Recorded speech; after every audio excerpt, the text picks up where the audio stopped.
Next देखो, a wire is given. Okay, a wire is given. R1 is 10 ohm and area is A. Afterwards, what happened? We reduce area to half. We reduce the cross sectional area to half. Can you find the new resistance?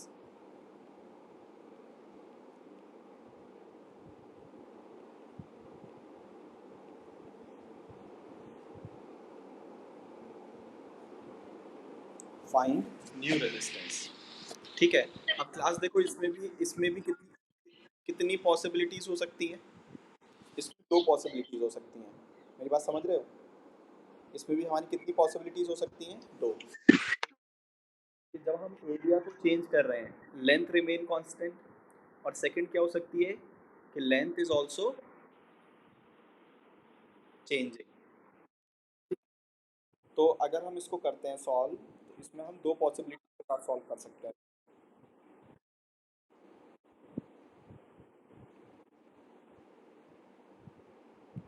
देखो, possibility number one, when length remain constant.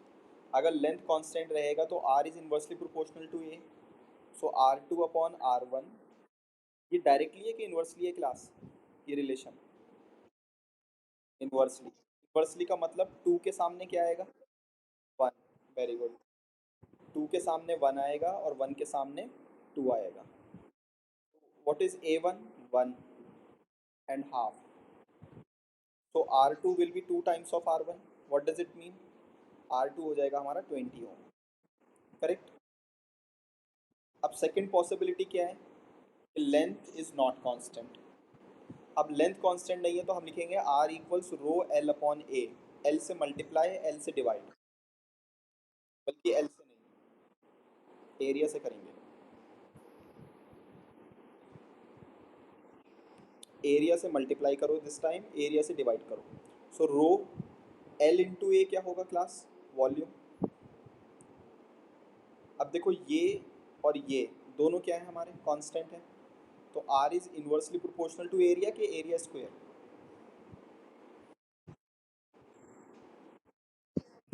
Yes. So you will write R2 upon R1, A1 upon A2 whole square. So what is 2 square? 4. So R2 will be 4 times of R1. So what will be the answer?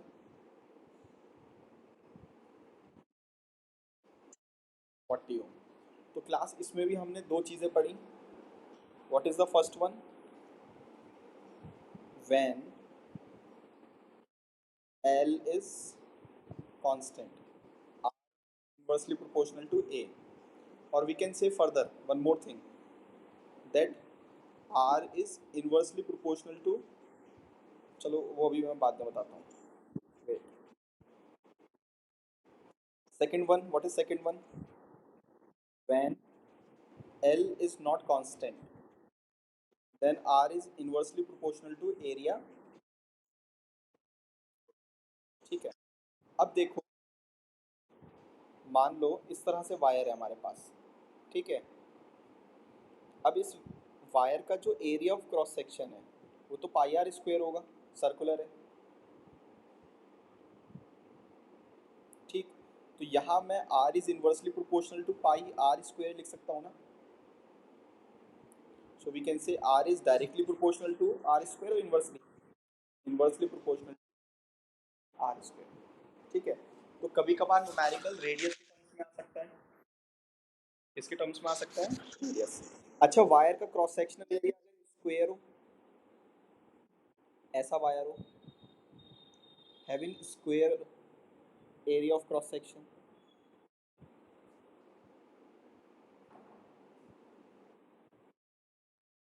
तो R will be inversely proportional to side square. ठीक class. तो कभी कभार numerical में ऐसा भी होता है कि वो तुमसे बोलेगा a wire having square area of cross section. तो वहां पर हम किसका एरिया यूज करेंगे? We will use the area of square. ठीक है. इन सब बातों का ध्यान रखना है. ठीक class. Next,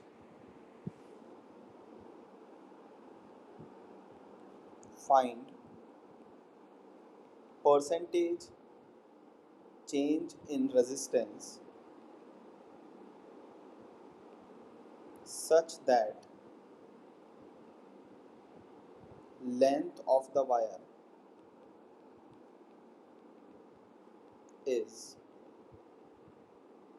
increased by 2%. Class, can you solve this numerical?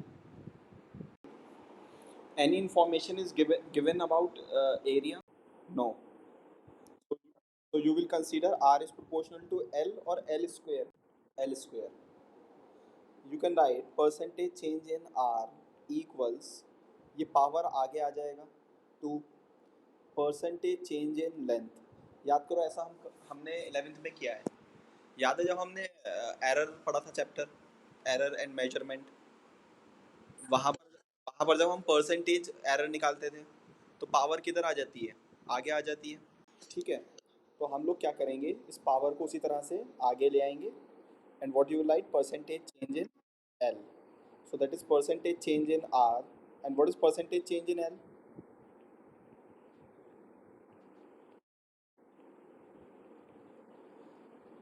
So that is our answer. So we can say the resistance increased by, resistance increased by 4%. कुछ भी नहीं, सेम होता, बहुत से बहुत ही बोलेगा A remains constant, तो R is proportional to L, so percentage change in R equals percentage change in L, क्योंकि पावर कितनी आगे आ रही है, 1 आएगी ना, तो percentage change in R will be 2%. ठीक है, so if I say percentage change in L, length increased by 3%, so what will be percentage change in our class? 6% directly. ठीक है, now suppose if length is increased by,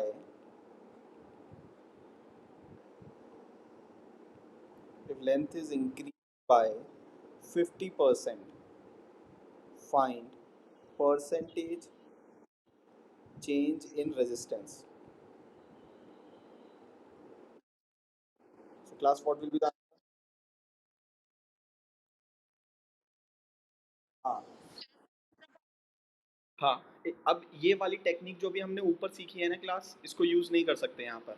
ये use पता है कब तक होती है, इस बात को याद रखना। Percentage change is less than 5%। अगर 5 या 5% से कम का चेंज होगा तो हम ये टेक्निक यूज़ कर सकते हैं, लेकिन अगर चेंज 5% से ज़्यादा का होगा तो ये टेक्निक यूज़ नहीं होगी। ठीक है, तो अब क्या करना पड़ेगा हमें, अब सिंपली हमने न्यू लेंथ मान ली, दैट इज़ एल डैश। हमने मान लिया वायर की ओरिजिनल लेंथ कितनी थी, एल, और बाद में लेंथ कितनी हो गई क्लास, एल डैश। ठीक है, तो L dash will be L plus 50% of L.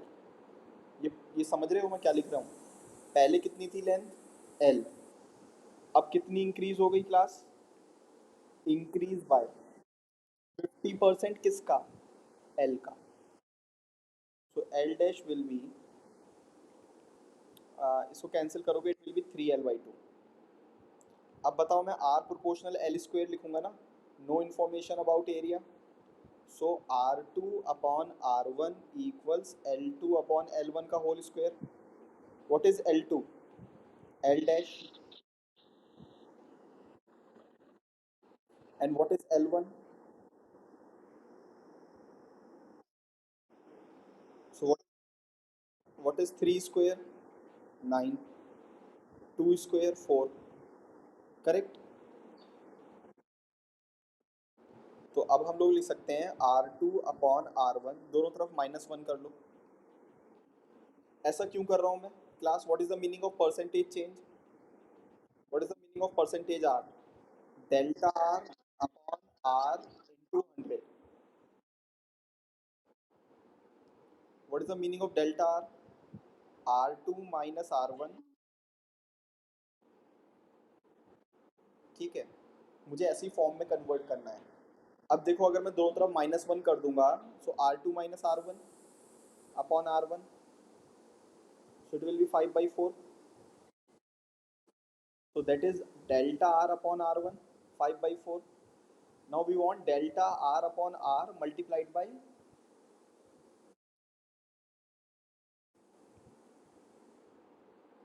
so what is 25 into 5? तो क्लास हमने यहाँ पर दो बातें सीखी हैं. Number one,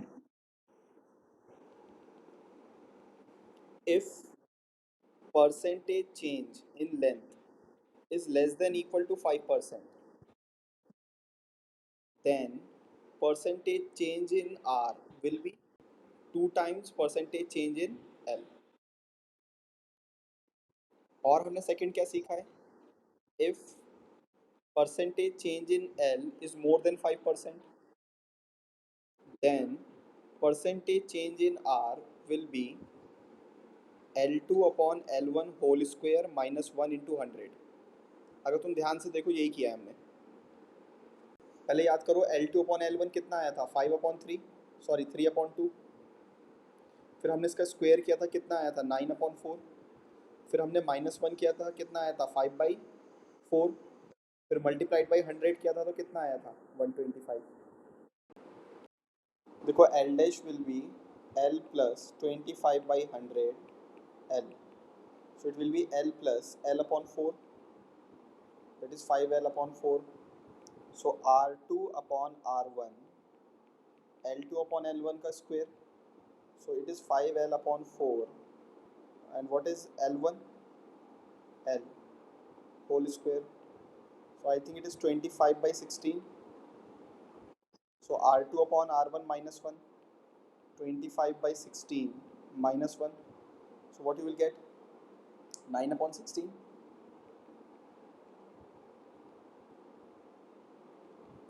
So it will be 900 divided by 16%.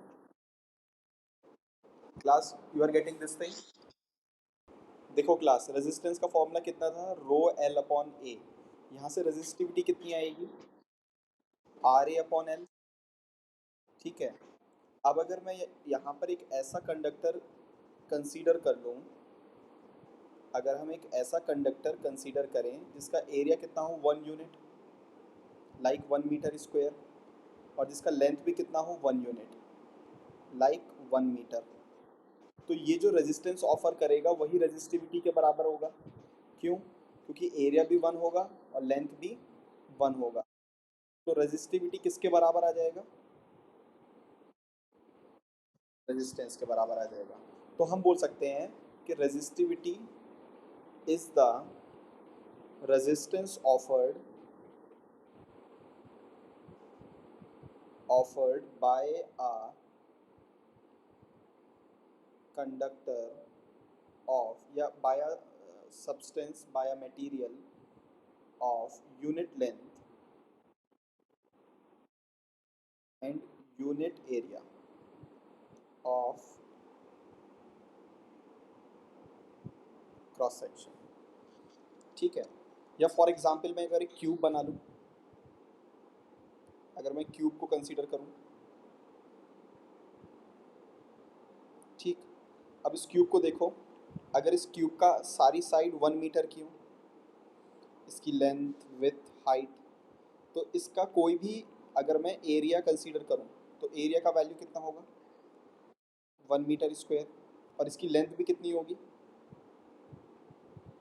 1 metre. तो ये क्यूब जो रेजिस्टेंस ऑफर करेगा वही रेजिस्टिविटी होगी. तो मैं बोल सकता हूँ रेजिस्टिविटी